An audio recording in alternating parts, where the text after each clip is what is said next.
todos. Bienvenidos a otra reunión del Centro de Estudios Hans Kelsen de la Facultad de Derecho de la Universidad de Buenos Aires. En esta oportunidad va a ser la apertura el director del centro, que es el doctor Martín Parre, director del Centro de Estudios Hans Kelsen, abogado y doctor de la Universidad de Buenos Aires, doctor honoris causa de la Universidad de Palermo, profesor emérito de la Universidad de Buenos Aires, premio Konex de Platino en Ética 1996, profesor visitante de la Universidad de Santiago de Compostela e investigador permanente del Instituto de Investigaciones Jurídicas y Sociales de San Lucas Quioja, entre otros antecedentes. Le voy a ceder la palabra al doctor Parre y luego, si les parece bien, voy a presentar a la expositora de nuestra tarde, a la doctora Leticia Vita. Doctor Parre. Gracias, Nicolo. Gracias por venir. Hay dos autores que necesariamente tienen que estudiarse de manera conjunta, y son Hans Kelsen y Carl Schmitt, porque son dos autores que se necesitan mutuamente. Fueron enemigos declarados, pero a su vez uno requiere del otro. Las tareas de ambos fueron diferentes. Kelsen se propuso desde el punto de vista normativo explicar situaciones jurídicas de normalidad. Schmitt, desde un punto de vista decisionista, era partidario de explicar situaciones de excepción. Empezaron su carrera prácticamente al unísono. El primer libro importante de Kelsen, Hauptprobleme, son de 1911. La tesis doctoral de Carl Schmitt es de 1912. Fueron ideológicamente enemigos declarados. Kelsen era un socialdemócrata, Schmitt era un nazi. Pero no se puede entender la teoría de Schmitt si uno no se refiere en algún momento a Kelsen. Y no se puede entender la teoría de Kelsen si uno no se refiere en algún momento a Schmitt. Leticia Vita se va a ocupar de uno de los momentos más interesantes de la carrera que juntó a Kelsen con Schmitt. En los comienzos del ingreso del nazismo al gobierno alemán, el régimen conservador, todavía no nazi, tenía un rival muy fuerte en Prusia, que era el bastión socialdemócrata. Los conservadores no podían avanzar, y los nazis tampoco, mientras los socialdemócratas gobernaran Prusia. Entonces el Estado central estudiaba y decidió, en definitiva, la intervención de Prusia.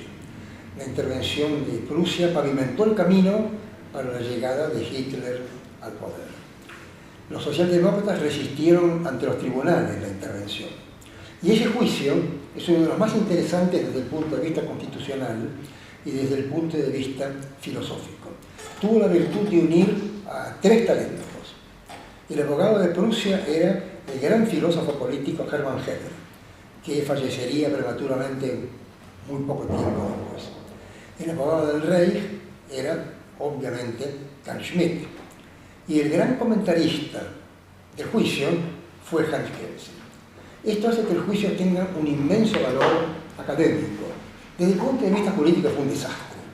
La decisión del tribunal fue una decisión equilibrada, balanceada, tardía, inútil, irrelevante y que absolutamente dejó de influir en la vida política alemana desde su inicio. Pero desde el punto de vista teórico, desde el punto de vista académico, el juicio y los argumentos del juicio son muy importantes. Entonces, quedamos en las muy buenas manos de Leticia Vita. Leticia, bienvenida. Muchas gracias, doctor. Entonces, pasamos a presentar a nuestra expositora de esta tarde. Leticia Vita es abogada y licenciada en Ciencias Políticas por la Universidad de Buenos Aires, doctora en la Universidad de Buenos Aires en área de Derecho Político, profesora adjunta regular con dedicación exclusiva en Teoría del Estado de la Facultad de Derecho de la Universidad de Buenos Aires, investigadora adjunta de CONICET con lugar de trabajo en el Instituto de Investigaciones Ambrosio Gioja, también en la Facultad de Derecho, y esta tarde nos va a hablar sobre la teoría constitucional y justicia en el pensamiento de Hans Kelsen, reflexiones a la luz del caso Prusia contra Reich de 1932. Leticia, un placer tenerte esta tarde con nosotros y estamos listos para escuchar. Muchas gracias y ante todo iniciar agradeciendo al centro, a su director y a quienes lo integran por la invitación. Es un honor muy grande, es una alegría muy grande contar con un centro de estudios de Kelsen en nuestra facultad, así que bueno, es para mí una alegría muy grande estar acá y poder dialogar con ustedes. Seguramente voy a referirme al tema que bueno, nos vamos a ocupar, pero me parece que lo más interesante va a estar también el diálogo que podamos generar con ustedes, porque, y esto lo comentaba antes al profesor Farrell, un poco lo que voy a hablar está reflejado en una obra que tuve la oportunidad de publicar en el externado de Colombia, ya hace casi 10 años van a ser, y nunca la había presentado o había discutido esta cuestión en la UBA. Entonces me alegra mucho tener la oportunidad de intercambiar con ustedes y de presentar un poco esta investigación que bueno, ya tiene su tiempo. Y quiero iniciar retomando lo que comentó recién el profesor Farrell respecto de la oportunidad que ofrece el caso Prusia contra Reich, muy poco conocido. Voy a tratar de no abundar por ahí en detalles, voy a poner el tiempo porque también es un tema que me gusta mucho y no quiero colgarme demasiado, pero en lo que hace a la oportunidad de ver en un caso concreto en acción las ideas de estos tres protagonistas, que no fueron los únicos, ¿no? También es cierto que, voy a mencionarlo más adelante, pero el caso atrajo el interés, la atracción de la gran academia jurídica de la época y claro, uno empieza a analizar los distintos nombres que intervinieron, son todos grandes nombres de la filosofía del derecho público. Pero como bien dijo el profesor Farrell, es un caso que da la oportunidad de complejizar esa discusión, esa clásica discusión sobre el guardián de la Constitución entre Kelsen y Schmitt, ¿no? Porque aparecen, no solo esas ideas aparecen en un caso concreto, en acción, en el momento en que se debate acerca de quién debe defender esa Constitución de Weimar del 19, sino que aparece un tercer actor, que es Heller, ¿no? Y que tal vez en el caso concreto, y es un poco lo que trabajo en esta obra, representa una postura intermedia entre Kelsen y Heller. Pero vayamos de lleno a concretamente por qué pensar, y de nuevo me parece maravilloso tener la oportunidad de reflexionar sobre el rol de Kelsen en este caso, en este contexto, en este centro de estudios sobre Kelsen, porque, y acá planteo esta idea, creo que el caso Prusia contra Reich va a ser la última oportunidad en que Kelsen va a decir algo acerca de la justicia constitucional y la defensa de la Constitución antes que caiga la República de Weimar. ¿Por qué? Porque el caso en concreto, para reconstruir un poco el contexto, el caso concreto Prusia contra Reich surge de lo que se llamó el Domingo Sangriento de Altona. Altona es una ciudad al sur de Hamburgo, en Alemania, compuesta, integrada por una población mayoritariamente obrera, era una zona especialmente compuesta, habitada por obreros que votaban al Partido Comunista en su mayoría, y en ese contexto los nazis ya venían realizando lo que se llamaban las marchas de las camisas, ¿no?, marrones en distintos barrios donde sabían que el voto obrero era mayoritario, y ellos eligen hacerlo en Altona, ¿no? Lo hacen como una provocación para generar violencia que no era un patrimonio exclusivo de la derecha, pero que estaba fuertemente motorizada por estos grupos. Cuando se realiza esa marcha en Altona, lo que sucede, bueno, es como se imaginarán, un desenlace sangriento. Mueren 18 personas, hay muchísimos heridos y conflicto, y eso provoca la intervención del Reich, ¿no?, la intervención del gobierno central. Basándose en un artículo, el más famoso tal vez de la Constitución de Weimar, que es ese artículo 48 de la Constitución, que le daba al presidente de este sistema semiparlamentario la oportunidad de, en sus dos incisos, ¿no? En un primer inciso decía el artículo 48 que cuando un Estado, una provincia, ¿no?, un Estado federado, no cumplía con los derechos, con los deberes, perdón, que tenía que cumplir en general, podía ser obligado por el presidente del Reich por la Fuerza Armada.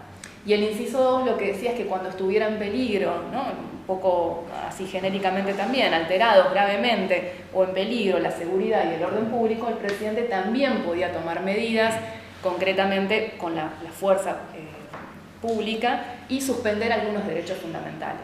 Entonces, lo que hace el Reich es intervenir Prusia en base a este decreto, dice, bueno, aduciendo los argumentos de alteración del orden público y de la seguridad a partir de lo que había sucedido en Altona, interviene Prusia y como consecuencia de esa intervención lo que hace es remover al gobierno prusiano, una intervención federal básicamente, nombra al canciller von Papen, que era canciller y primer ministro en ese momento, y destituye, y acá viene también algo muy interesante para el argumento de Kelsen, destituye al gobierno de Prusia en el gabinete y sus representantes en el Reichstag, en el Parlamento. El Congreso de Rusia, por el sistema federal alemán, enviaba representantes al Parlamento. Los destituye y nombra a otros provisorios permanentes, en realidad, que va a ser un punto importante en la discusión, para lograr ese fin de pacificar, de acabar con la llamada guerra civil, ¿no? Ese decreto y estos hechos generan que la socialdemocracia reaccione, el gobierno de Prusia reacciona, ¿no? Y ahí también la literatura especializada ha dicho ¿por qué? ¿Por qué fueron al tribunal de Leipzig, al tribunal estatal, y no actuaron por la fuerza? ¿Por qué no defendieron ese último bastión de la socialdemocracia recurriendo a la fuerza? Y ahí es ineludible pensar en, bueno, el compromiso que tenía la socialdemocracia alemana con el derecho, con la legalidad, ¿no? El socialismo, reformismo jurídico. Entonces deciden ir al tribunal de Leipzig. El tribunal de Leipzig, o el tribunal estatal, así se llamaba, no era un tribunal constitucional, tampoco era el máximo tribunal de la Alemania de Weimar, era un tribunal especializado para conflictos entre los estados federados entre sí o con el Reich, como una especie de conflictos, como nosotros tenemos una Corte Suprema que recibe los conflictos entre las provincias. Bueno, este tribunal era específicamente para ese tipo de conflictos. Y además había un tribunal general de Reich que se dedicaba a una especie de última instancia, ¿no? Pero tampoco en un tribunal constitucional. Ese tribunal, entonces todos estos sucesos que conté de Altona suceden en julio de 1932. La sentencia del tribunal estatal va a ser de octubre, justamente en octubre del 32 va a dictar sentencia el 25 de octubre, y bueno, recordarán ustedes muy bien que pocos meses después, 3 meses después, va a ser nombrado Hitler como canciller y finalmente la República termina en su más triste y más oscuro final. Ese es el contexto, ¿no? En ese contexto me parece que es pertinente mirar el pensamiento de Kelsen a partir de su comentario a la sentencia, pero también pensarlo como esta primera idea, como la última palabra de Kelsen sobre el rol de la justicia ante un conflicto constitucional como el de Prusia. Y creo también, y después podemos si quieren profundizar sobre eso, que también es un texto, el del comentario de la sentencia, que tiene que ser leído con otros de la época, con esos últimos textos de Kelsen de la época, particularmente dos: Defensa de la democracia de 1932, Verteidigung der Demokratie, y Visión de Estado, ¿no? y como visión, se me fue ahora porque lo doy en clase, el Stadtform und Weltanschauung, Forma de Estado y Visión del Mundo, de 1932. Ese famoso texto que recoge este paralelo entre la mirada y la visión democrática y la mirada y la visión no democrática, ¿no? Entonces, volvemos a 1932 y a lo que sucede en este tribunal, ¿no? Para poder apreciar el pensamiento kelseniano es necesariamente fundamental partir de ese contexto, ¿no? Y partir también del contexto de enunciación de este comentario. Kelsen publica su comentario en la revista Die Justiz. Seguramente les suene este nombre, la magistratura lo podríamos traducir. ¿Por qué? Porque es donde publica su texto el defensor de la Constitución, ¿no? Donde le contesta a Schmitt. Es la misma revista. En la misma revista, fundada por Gustav Radbruch, y una revista cercana a la socialdemocracia. Son ellos mismos, los socialdemócratas, los que convocan a Kelsen para que él dé el comentario a esa sentencia, que sin duda era la más importante de los últimos años de la República, ¿no? Y después, si hay algo que no se entienda tal vez bien de la demanda o de los detalles del caso, podemos volver a ellos, pero me voy a abocar fundamentalmente al comentario de Kelsen, ¿no? El comentario de Kelsen tiene como dos partes. Una primera, donde él va a criticar al decreto. o sea, se ocupa ya no de la sentencia, primero se ocupa del decreto del Reich. Y su crítica al decreto se basa en dos cuestiones. La primera es criticar la lesión del principio federal que contiene la Constitución. Dice, cuando el decreto de Prusia interviene, el gobierno de Prusia viola el principio federal que contiene la Constitución, porque viola el equilibrio de poderes entre el Ejecutivo y el Legislativo. Al mismo tiempo, el decreto lesiona el principio democrático, ¿no? Y ahí, de una manera muy clara, invocando sus ideas ya tan tempranas de Esencia y Valor de la Democracia de 1920, habla de la importancia de la autodeterminación, del principio de autodeterminación de la democracia y cómo ese nombramiento de los representantes en el Reichstag, los representantes de Prusia en el poder legislativo, estaba violando el principio democrático, de autodeterminación. Esa es su primer palabra, mirar el decreto y criticar los dos principios constitucionales que ese decreto estaba violando. Sus segundas palabras van a ser para la sentencia. Y va a distribuir como muy kelsenianamente, ¿no? En partes, va a desmenuzar en partes todo el decreto y después toda la sentencia. Entonces, cuando desmenuza la sentencia, básicamente elabora su comentario en tres principales críticas. La primera crítica es las formulaciones contradictorias de la sentencia, ¿no? Mira la lógica de la sentencia y dice, bueno, por momentos la sentencia habla de inconstitucionalidad, por momentos no, va mostrando que las distintas formulaciones tienen contradicciones internas. La segunda crítica tiene que ver con la inconstitucionalidad, ¿no? La declaración de inconstitucionalidad del decreto que realiza la sentencia. Como bien marcaba y adelantaba el profesor Farrell, la sentencia del tribunal fue catalogada como salomónica. Lo que hizo el tribunal fue darle un poco la razón a Prusia, porque le dijo de alguna manera que la inconstitucionalidad del decreto era parcial, era en una parte, pero no en toda, que había una violación de la seguridad, de lo que sería un poco dando razón a que existía cierta guerra civil, cierto descontrol en esa zona de Prusia, pero al mismo tiempo, ¿no?, le da la razón a Prusia, al mismo tiempo lo contradice en cuanto le dice que existe, que este nombramiento y esta sustitución de representantes era inconstitucional, ¿no? Entonces es una especie de solución salomónica, te doy la razón, pero no del todo. En cuanto a la inconstitucionalidad, entonces dice Kelsen, acá hay un problema, porque esa inconstitucionalidad, como en la sentencia, el tribunal la declara solo en sus fundamentos y no aparece en la parte resolutiva. Algo dice totalmente técnicamente incorrecto, porque no se puede explicar los fundamentos de una sentencia. Y finalmente habla acerca de la supuesta divisibilidad del decreto, es decir, esto de hablar de que un decreto puede ser un poquito constitucional en una parte y en otra parte no, es algo que no se puede predicar de este decreto en particular, que debe entenderse como una totalidad, que es el decreto de intervención de Prusia. Estas cuestiones que estoy mencionando tal vez no hacen a nuestro tema fundamental, que es el de o al eje de esta charla, que tiene que ver con la justicia constitucional, ¿no? Pero sí están mostrando cómo Kelsen llama la atención sobre aquello que el tribunal no está haciendo bien, ¿no? Está improvisando, va a decir más adelante, ¿no? Su comentario dice, lo que hace el Tribunal Estatal de Leipzig es improvisar y no es realmente un control de constitucionalidad en los términos que él lo entiende. En este punto creo que cabe hacernos la pregunta de qué estaba pensando Kelsen sobre esa situación y sobre el rol del Tribunal Estatal de Leipzig, que no era un tribunal constitucional, como defensor de la democracia de Weimar, como esa última palabra en uno de los momentos más complejos y más difíciles que tiene que enfrentar, ¿no? Y acá las palabras de Kelsen no son en absoluto optimistas, ¿no? Por un lado esto, y por el otro lado también, voy a referirme luego, deben entenderse en ese contexto que les comentaba, en ese contexto de pensar las otras producciones de Kelsen de la época. ¿A qué me refiero? En primer lugar, lo que va a decir Kelsen es que la Constitución Alemania de Weimar del 19 no tenía garantías para el sistema federal. Establece una distribución de competencias, pero no establece mecanismos para proteger esa distribución de competencias. En algún sentido, hay una mala técnica legislativa por parte de la Constitución.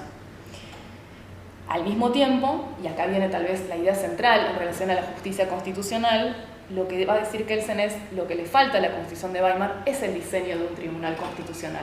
El Tribunal Estatal de Leipzig no tiene las herramientas jurídicas para ejercer un control que podría ejercer un tribunal constitucional.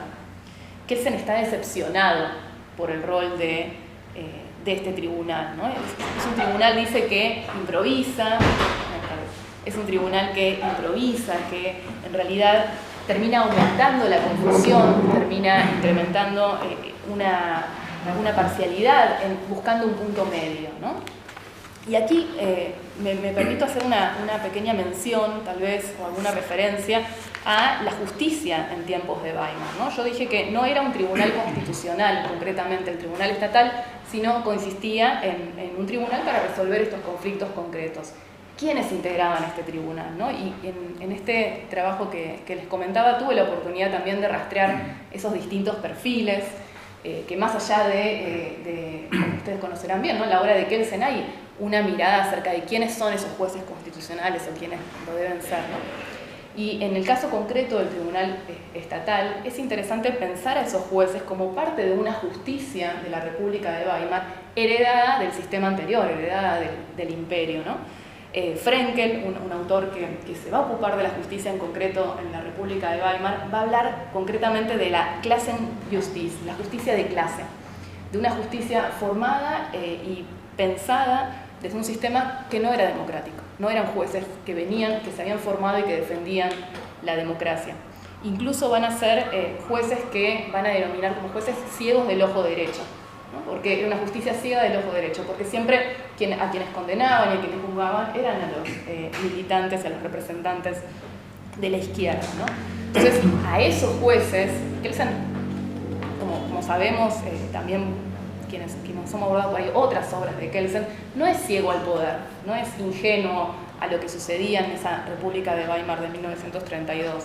Entonces, él habla a los jueces, pero no espera mucho de ellos, de los jueces del Tribunal de Leipzig, y en particular está, como decía, decepcionado por esta improvisación. Dice, estos jueces podrían haber hecho otra cosa. Dice, bueno, en parte sí, incluso con las limitaciones que plantean la regulación de la Constitución de Weimar respecto del control constitucional, ¿no?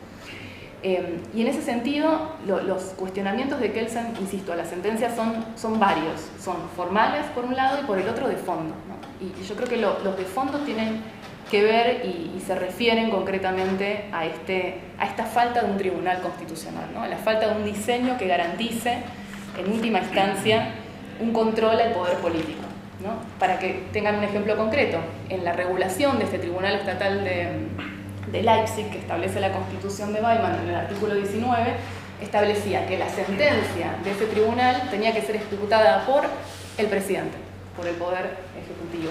O sea, ¿cómo el presidente de la República de Weimar iba a ejecutar una sentencia que iba en contra de los propios intereses del Reich, ¿no? Entonces, ese tipo de contradicciones son las que va a ir exponiendo Kelsen en su trabajo, ¿no? Y, de nuevo, esa decepción frente a un rol que no podían, porque formalmente no podían tomar estos jueces, pero que tampoco deciden tomar, ¿no? Y acá, si me permiten, hago una pequeña mención al rol de Heller, de Hermann Heller, en el mismo proceso. Porque Heller, como mencionó el profesor Farrell, fue el defensor, fue uno de los defensores, no fue el único, pero fue uno de los defensores del gobierno de Prusia ante el Reich.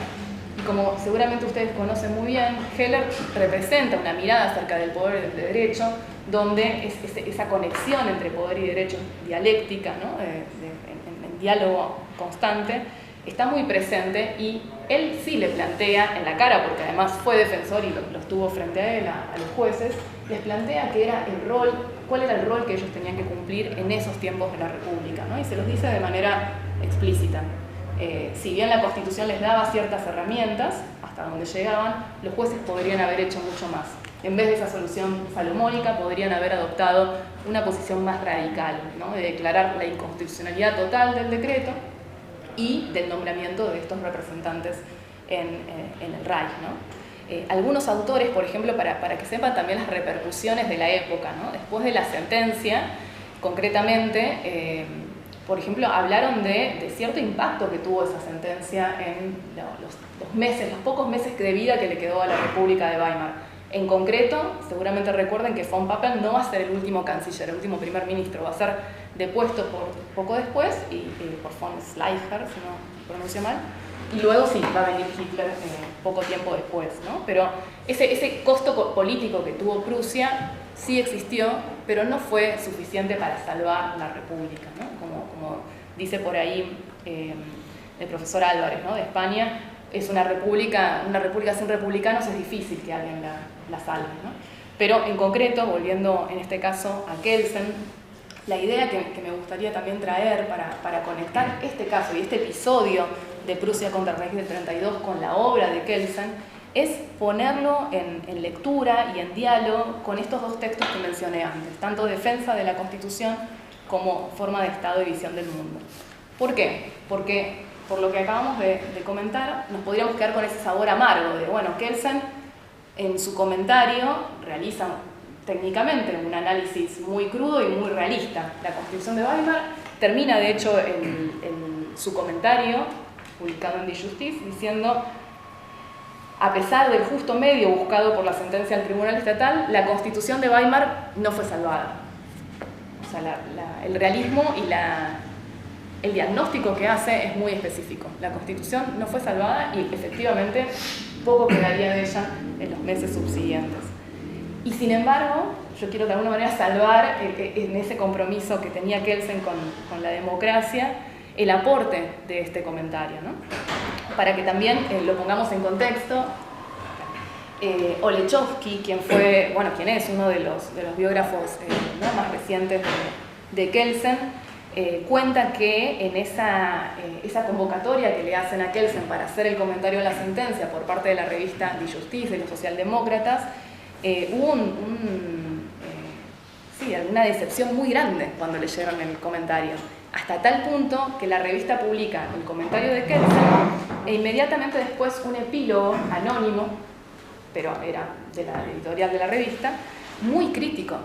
E incluso, a ver si les puedo citar un pedacito, si lo encuentro rápido, si no me importa, e incluso llegan a decir que en ese epílogo que el Tribunal del Reich, si quisiera seguir interviniendo otras provincias de Weimar, lo podría hacer citando a Kelsen, gracias a los argumentos de Kelsen, ¿no? Cuando Kelsen dice, bueno, por estos problemas que tiene la Constitución y esta falta de regulación, incluso el decreto podría haber ido más allá todavía, podría haber ido más allá porque no hay límites constitucionales, y tampoco hay un tribunal que le ponga límites a eso, ¿no? Entonces me parece muy interesante también ver esto, ¿no? Ese comentario de la sentencia de Kelsen en su momento fue muy mal recibido, fue muy criticado, se esperaba otra cosa, ¿no? Y la pregunta que traigo, porque me parece que lo más interesante también es el diálogo que podamos plantear en esta mesa, es: ¿podría haber hecho Kelsen otra cosa? ¿Podría haber dicho otra cosa teniendo en cuenta, de nuevo, su punto de partida, su producción, su forma de analizar este tipo de cuestiones? Y tal vez, no sé si es una respuesta, pero me parece interesante pensarlo, como decía antes, en diálogo con estos últimos dos trabajos de los tiempos de Weimar, con defensa de la democracia y con forma de Estado y visión del mundo, ¿no? Los dos del 32 y del 33. ¿Por qué? Porque Kelsen lo que nos habla, y yo creo que con una actualidad sumamente muy notoria, es sobre la cuestión de la democracia militante. La democracia tiene que defenderse a sí misma, debería establecer cláusulas de defensa frente incluso a quienes la atacan de manera abierta. En defensa de la democracia, en 1932, Kelsen dice que el compromiso de todo demócrata ¿no?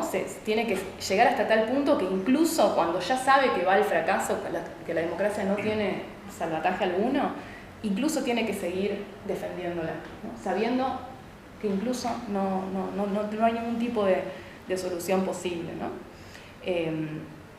Creo que hay que leer este comentario de la sentencia de Kelsen como una de las pocas voces que quedaban en 1932 en defensa de esa democracia de Weimar y de la Constitución de Weimar, ¿no? Que eso también es algo relevante para plantear de su comentario. El comentario hace una reivindicación de los principios federal y democrático de la Constitución.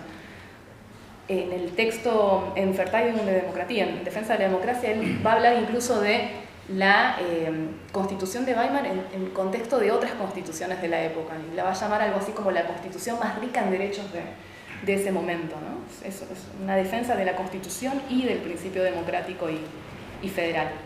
Y lo mismo decía con Forma de Estado y Visión del Mundo, ¿no? Otro texto ya, la fecha exacta de publicación, ¿no?, está un poco más discutida, pero se entiende que ya después de que Kelsen fue relegado de sus funciones por la ley de abril del 33, que depone a los funcionarios del régimen nazi, pero puede ser leída también por eso, justamente, porque eso ya es del 33, este comentario a la sentencia como la última palabra que dio Kelsen en defensa de la democracia y en este contexto concreto, ¿no? En un contexto donde, como decíamos, el último bastión que quedaba de la socialdemocracia, que era Prusia, fue intervenido, y el decreto lo que muestra, recuperando la palabra que traía el profesor Farrer respecto de estas dos cosmovisiones acerca del poder y el derecho, que es la de Schmitt y la de Kelsen, ¿no? De alguna manera, tanto la sentencia, en algún sentido, como el pensamiento de Schmitt, reivindican la excepcionalidad, reivindican la excepción, reivindican la función que va a tener la intervención y el decreto como expresión de esa excepción, ¿no? Y la última palabra de Kelsen es la defensa, no de la excepción, sino de la norma, de la Constitución, con sus falencias, con sus limitaciones de Weimar, pero en definitiva la defensa de la Constitución de Weimar, ¿no? Podría contar mucho más y podemos volver sobre algunos puntos del caso, ¿no?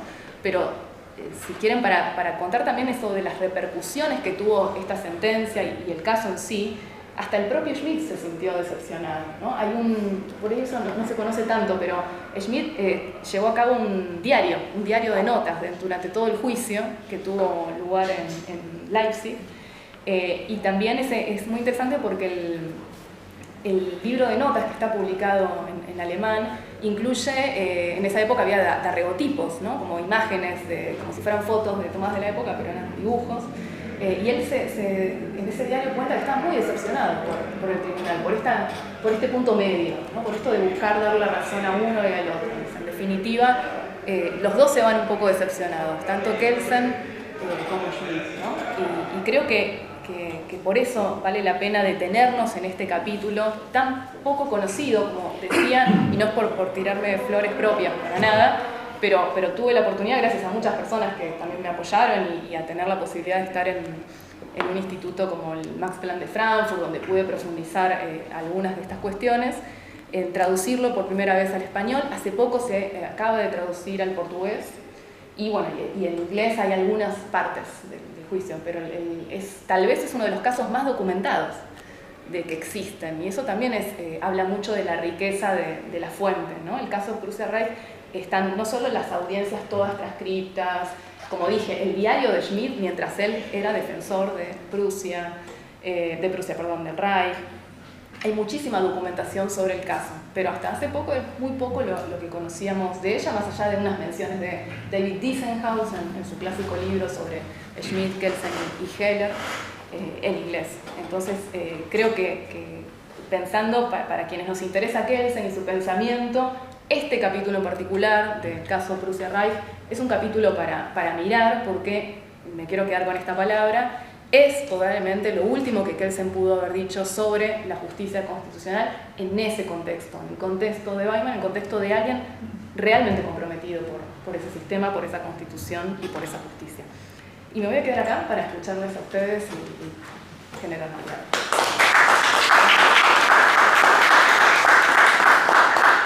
Gracias, doctora Vita, por la exposición, por cierto, brillante. Puedo decir que es una de las mejores exposiciones que he escuchado. Luego la defensa de la tesis doctoral que yo presencié hace muchos años, éramos todos muy jóvenes.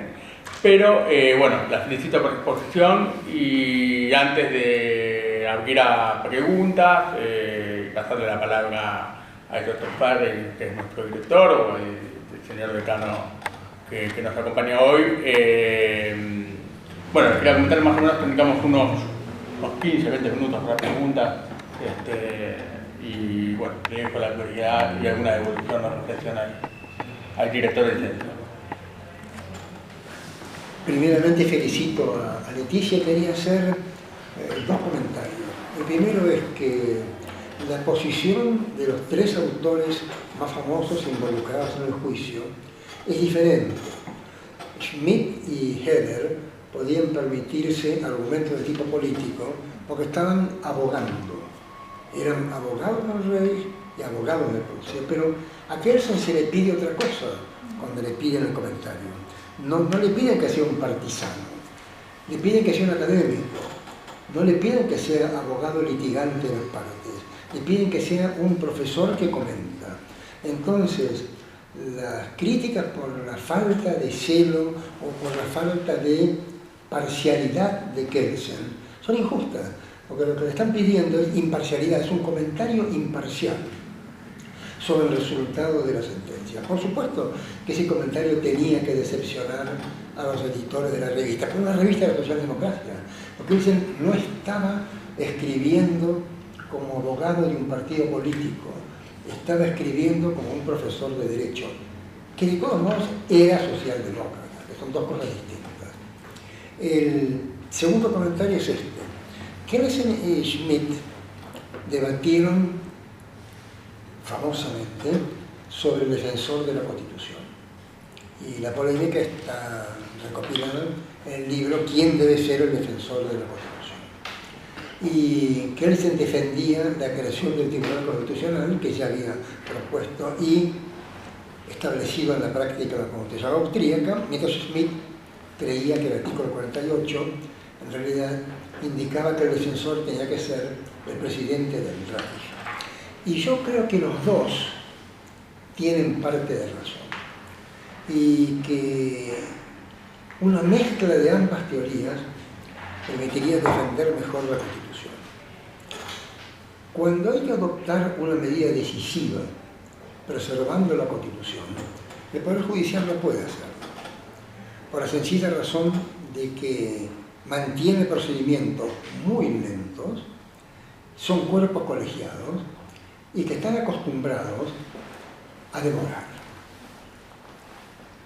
Schmitt estaba decepcionado moderadamente con el resultado del juicio de Prusia contra Reich, porque en el fondo Schmitt había ganado, no por el contenido de la sentencia, por los 6 meses de demora. Eso es lo único que a Schmitt le interesaba y eso es lo que hizo ganar al Reich. Y la estupidez de los socialdemócratas consistió justamente en confiar en la justicia como defensora de la Constitución frente a los nazis, cuando tenían que haberse resistido por la fuerza. Solamente las fuerzas policiales de Prusia hubieran impedido la intervención. Entonces, ¿cómo podía defender el tribunal a la Constitución si de todos modos iba a tomar 6 meses para hacerlo? Yo creo que ahí Schmitt tiene un punto. Si se requiere una medida urgente, la medida urgente la tiene que adoptar el Ejecutivo, que es unipersonal, que no está sujeta a ningún tipo de procedimiento específico y que puede reaccionar con la rapidez debida. ¿Y cuál es el papel que le corresponde entonces al Poder Judicial? Uno muy importante, establecer la validez, establecer la corrección, establecer los límites de la actuación del Ejecutivo. Decir si el Ejecutivo obró o no de acuerdo a derecho y mantener o revocar la medida, pero después de que la medida fue aplicada y entró en vigencia. Imagínense ustedes si para decretar toda ese acotamiento o eliminación, como quieran ustedes, de derechos que hubo durante la pandemia, hubiéramos requerido una sentencia de la Corte Suprema. Nos hubiéramos contagiado de todo tipo de enfermedades virósicas que hubiera en ese momento en Argentina. Obviamente, el Ejecutivo tenía que establecer cuáles eran las medidas de emergencia. ¿Qué es lo que extrañamos, en cambio, eso sí, en ese caso? Toda intervención del Poder Judicial, que prácticamente no existió. Por un lado, los ciudadanos no recurrieron como debieron haberlo hecho al Poder Judicial, y por otro lado, en ese caso el Poder Judicial, en los pocos casos que tuvo, obró con gran cautela y no excesiva rapidez. Entonces, la Constitución no la puede defender solamente el Poder Judicial, como quedó demostrado cualquiera que hubiera sido el contenido de la sentencia del caso de Prusia contra Rey. Porque si la sentencia hubiera sido a favor de Prusia, de todos modos, no hubiera salvado a la República de Weimar. Ese es el asunto. Sino que en realidad, si no la defiende el presidente, y no podía defenderla, porque el presidente justamente estaba en el otro bando, no pueden recurrir a medidas judiciales.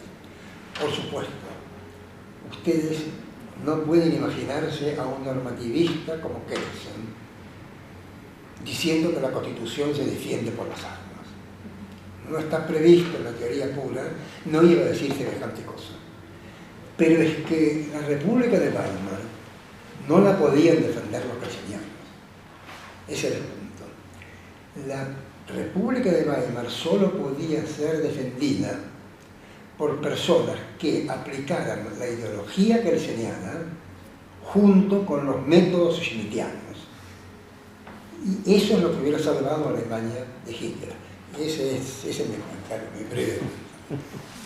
Bueno, muchas gracias, doctor. No sé si antes de abrir la pregunta, si Leticia querés hacer algún comentario. Reacciono a algo que, para no olvidarme, me parece súper interesante de lo que acaba de comentar, porque justamente cuando me tocó analizar las tres posiciones, ¿no? La de Kelsen, la de Schmitt y la de Heller, algo de eso había, ¿no? Que me preguntaban respecto a qué hubiera pasado, es un ejercicio contrafáctico, por supuesto, pero qué hubiera pasado si otra era la sentencia, ¿no? Y yo creo que algo de eso hay en el comentario de Heller, ¿no? Porque Heller es el único, bueno, en otra posición, por supuesto, como parte de la defensa de Prusia, pero él hace un llamado a la ciudadanía. Él de alguna manera, y respondiendo a la pregunta sobre el guardián de la Constitución, ¿no? Y mucho antes que lo dijera Peter Heberle, ¿no? Hace poco fallecido, quienes son guardianes de la Constitución no es solamente el Ejecutivo, el Judicial, sino también es la ciudadanía, ¿no? Hay un llamado también a la ciudadanía a defender esa democracia, y el resultado igual lo sabemos, ¿no? Una ciudadanía mayormente no comprometida con el sistema democrático. Entonces, creo que hay algo muy importante en esto que comenta el profesor Farro respecto de, bueno, también de la demora, no lo comenté antes, pero hubo un pedido de una cautelar, hubo una medida cautelar solicitada al tribunal para que en el mismo julio deponiera este nombramiento de representantes en el Reichstag de Prusia, y el que dijo el tribunal, no, necesito pensarlo más tiempo, y denegó la medida cautelar. Entonces, claro, tardaron demasiados meses, pasaron entre julio y octubre para que hubiera algún tipo de vuelta atrás, ¿no? Ya el poder y la presencia de la socialdemocracia, que eran los últimos que defendían el sistema democrático en Alemania en ese momento, ya estaba perdido.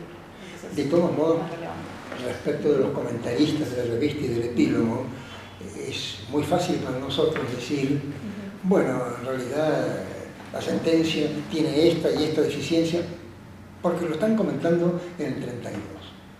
Todavía no había llegado Hitler al poder. Nosotros podemos ver el final de la película y decir, lo que estuvo mal fue la demora, lo que estuvo mal fue recurrir al tribunal, pero en el 32 no podían saber que menos de un año después se iba a haber terminado todo. Quiero decir, tenemos que disculpar a los autores, al anónimo autor del epílogo, tenemos que disculparlo por la época en que estaba escribiendo. No tenía exactamente el panorama completo que tenemos nosotros. No somos más inteligentes, estamos opinando muchos años después. Bueno, muchas gracias, doctor. Gracias, Leticia, nuevamente. Abrimos la pregunta para los asistentes. Sí, por favor.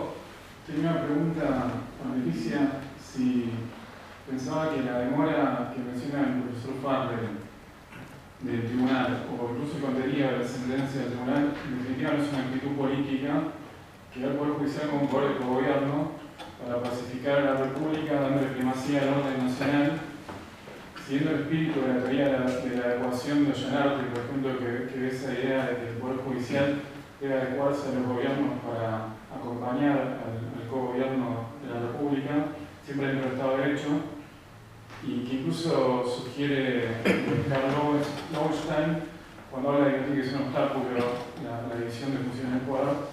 Entonces, en definitiva, lo que hace el tribunal no es una actitud política, no sé que las consecuencias y los efectos hayan sido tan lamentables y trágicos, más allá de la actitud que tenía el tribunal en su procedimiento y en su contenido de la sentencia. ¿Qué sumamos otras?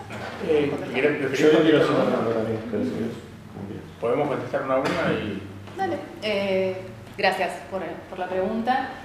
Bueno, es bien interesante eso, ¿no? Porque, de nuevo, tratando de reponer y contarles también algunas cuestiones que fui descubriendo en esta investigación, fue que por lo menos la mirada respecto del tribunal también de la época, pero también posterior, ¿no? De nuevo, no es una sentencia que haya sido muy debatida y discutida, y el caso en sí fuera de Alemania, por esto que decía, que no fue traducida sino al inglés mucho después. Pero quienes sí en esa época la pensaron y tiempo después desde Alemania, hay algo respecto del posicionamiento político desde ya, respecto de, como decía antes, este poco compromiso de los jueces por la democracia, entonces por el sistema democrático mismo. Incluso hay una cita que recuerdo muy bien que hablaba de cómo ellos describen de haber pasado de firmar las sentencias en nombre del emperador a firmarlas en nombre del populacho, ¿no? Esta idea de que ahora, bueno, es el pueblo el que, sobre el cual se debe dictar sentencia.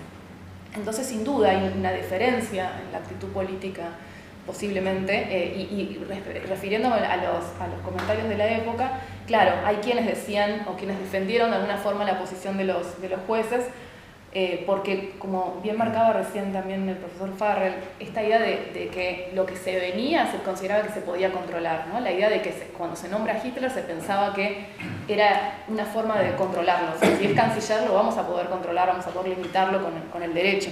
Justamente es algo que después la práctica demostró que no. Pero sí, yo creo que esta mirada exacta de una posición política estuvo en la época y está presente en varios comentaristas alemanes, al menos, de los años posteriores, ¿no? De que sí, que existía una diferencia respecto del gobierno de von Papen, pero bueno, de esa conformación conservadora, como también dijo el profesor Farrell, ¿no? De los últimos años de la República, del 30 en adelante. Muchas gracias. Doctor Saulino. Tenía un pequeño comentario sobre la posibilidad de ejecutar la sentencia, tal vez siendo deferente al tribunal. Si uno lo piensa incluso en un federalismo como el nuestro, en un contexto completamente diferente, a la Corte le cuesta mucho ejecutar sentencias como las provincias, cuando la provincia no quiere cumplir, ¿no? O sea, como que yo creo que es un problema de todos los federalismos. No sé si era necesario una cláusula especial para proteger la distribución de competencias. Si vos ves la Pampa con Mendoza, o el caso del procurador Santa Cruz.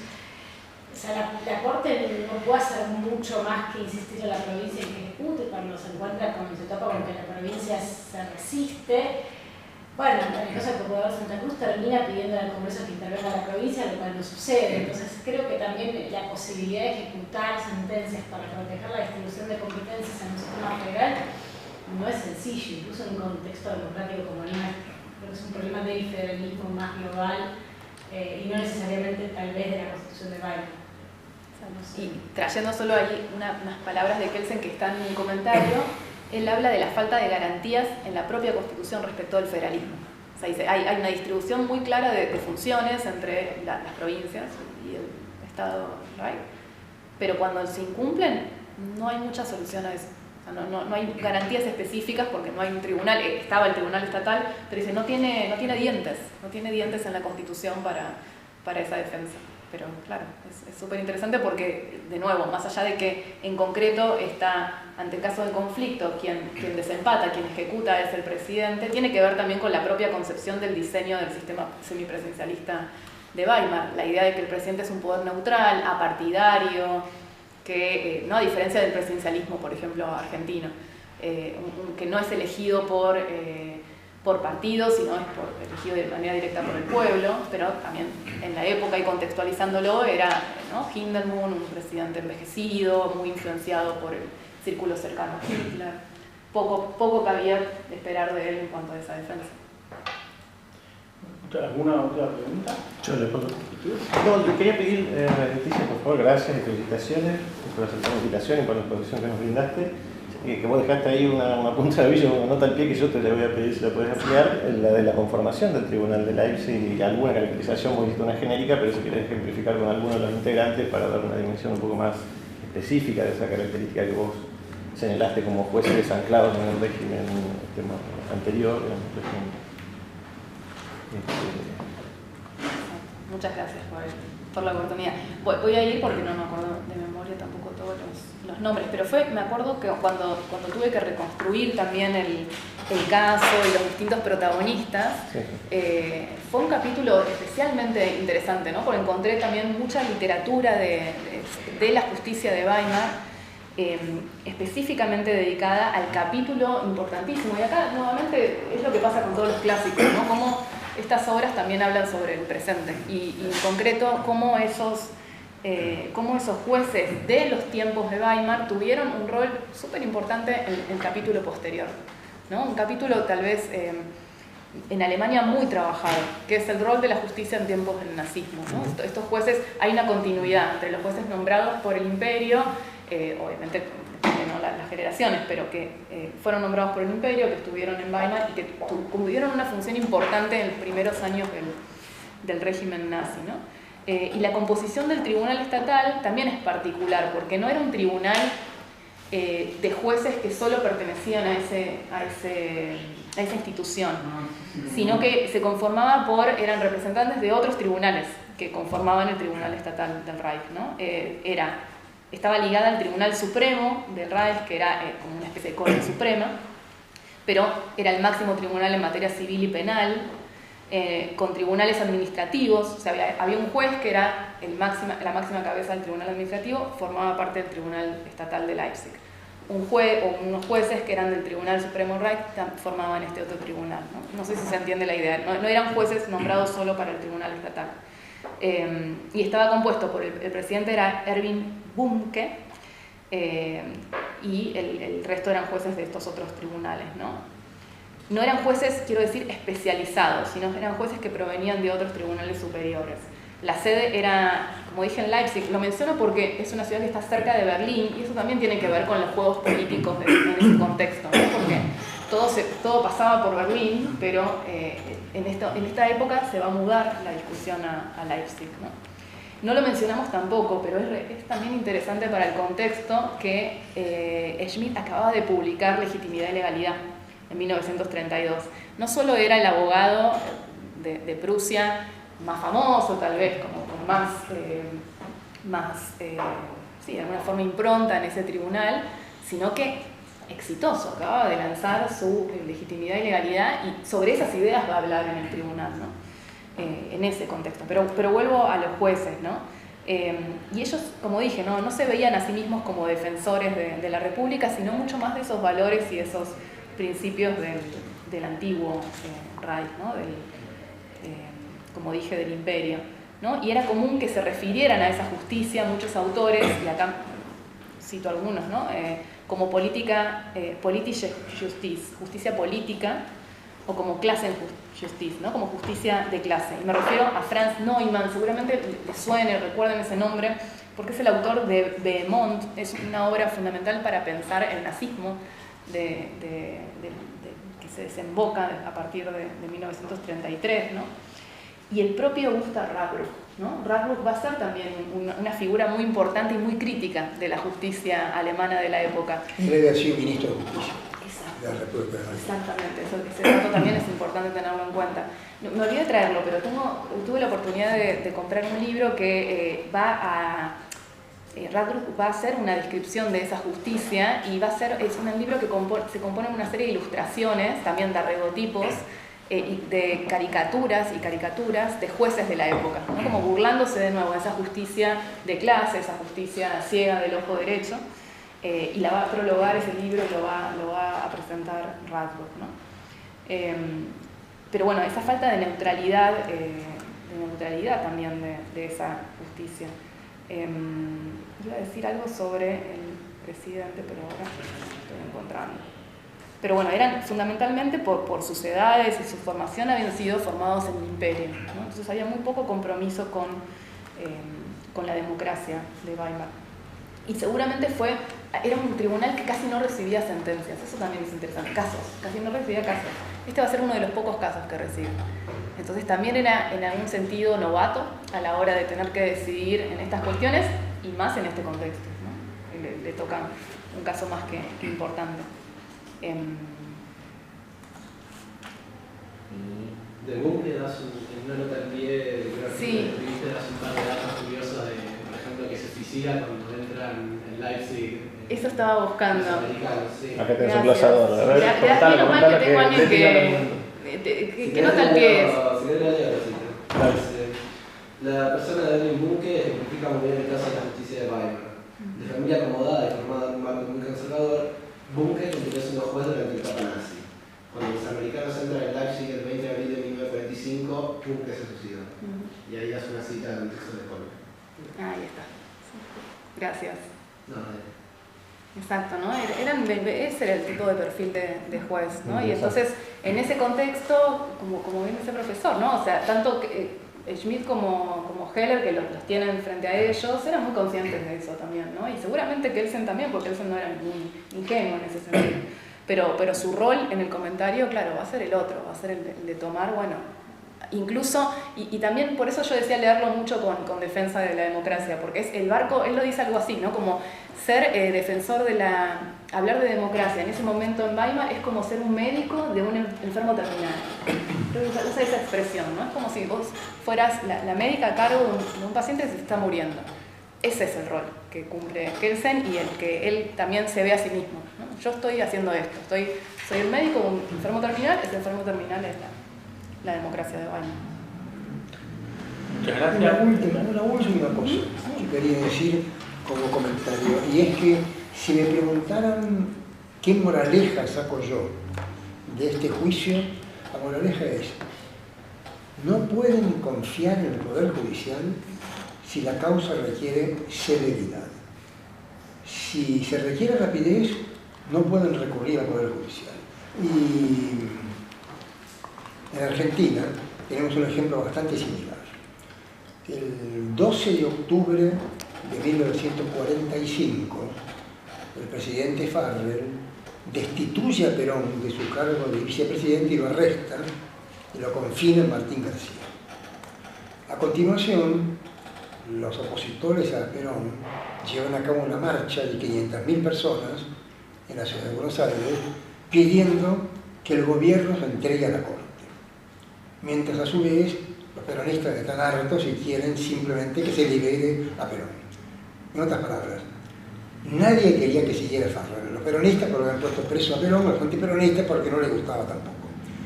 Entonces, Farrell toma en serio a la marcha de la libertad y cree que debe entregar el gobierno, pero piensa que no se lo puede entregar a la Corte, porque la Corte es un tribunal colegiado, y entonces se le ocurre lo más parecido. Dice, bueno, vamos a entregar el gobierno al Procurador General de la Nación. Y lo llaman al Procurador General de la Nación y le ofrece la presidencia. En ese momento el Procurador General integraba al Poder Judicial, integraba a la Corte Suprema, no existía el Ministerio Público. ¿Y qué hace el Procurador General? Hace lo que cualquier integrante del Poder Judicial que se respete hubiera hecho. Le dice, bueno, no me apure, déjenmelo pensar, denme un tiempo que le contesto. El tiempo que estaba pensando para contestar al Procurador General de la Nación incluyó el 17 de octubre.